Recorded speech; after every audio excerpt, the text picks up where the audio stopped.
ازيكم يا شباب؟ جمال مصر جمال مختلف، جمال بيجمع بين كل التفاصيل اللي ممكن تخطر على عقل بشر.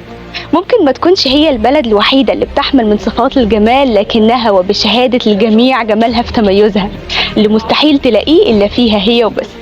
وخليني أعرض عليك دليل بسيط جدا على ده.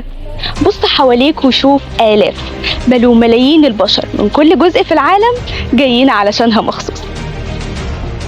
كل مرة من خلال فيديوهاتنا بنعرض ليكم أجزاء منفردة مما تحمله مصر من سحر وجاذبية، والمرة دي حبيت أعمل معاكم حاجة مختلفة شوية. المرة دي مش هنعيش معاكم مغامرة واحدة في مكان واحد، المرة دي هخليك تعيش مغامرات، وكل واحدة أجمل وأغنى من التانية. ليه؟ لأننا وبمنتهى البساطة في أشهر مجمع أثري سياحي على مستوى العالم وعاصمة مصر الأزلية من قديم الأزل، هي مدينة منف. النهاردة احنا في سقارة.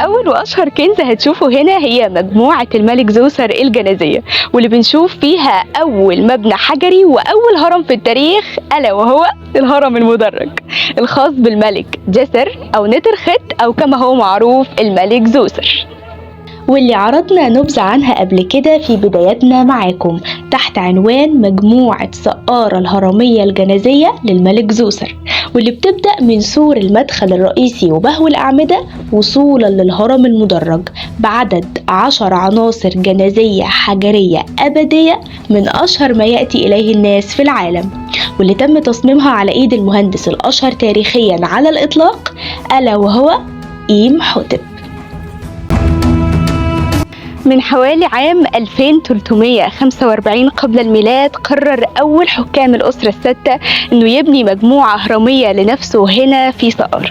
وبالرغم من إن شكل الهرم مع عوامل الزمن تعرض لبعض التغيرات، إلا إن شكله الجميل وقيمته الفنية والتاريخية والأثرية لا تزال في قمة رونقها، ألا وهو هرم تيتي.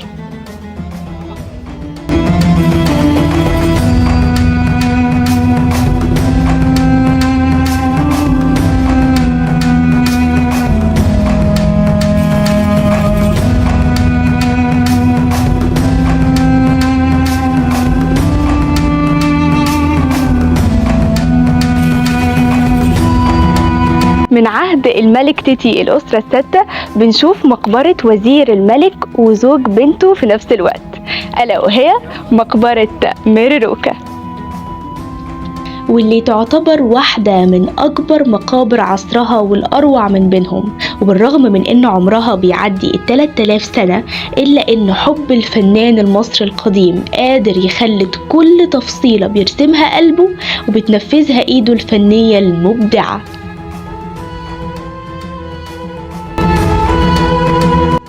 حط دايما في اعتبارك ان كل ملي في ارض مصر قادر يخليك في حالة من الانبهار والدهشة والتساؤل، كيف استطاع المصري القديم؟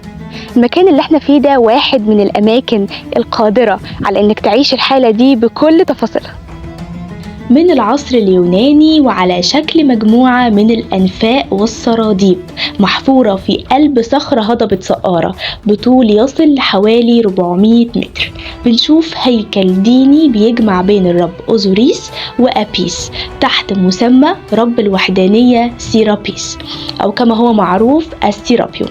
طبعا السيرابيون من أشهر ما يمكن أن ترى من هندسة معمارية نادرة وتصميم معقد، بس مش ده الإبهار.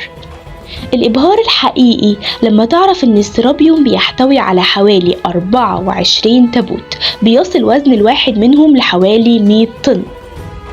الشكل الخارجي والداخلي وطريقة التنفيذ وما يوجد بالداخل يستحق أن يوصف بالإعجاز العلمي والهندسي. حقيقي كيف استطعتم يا أجدادي؟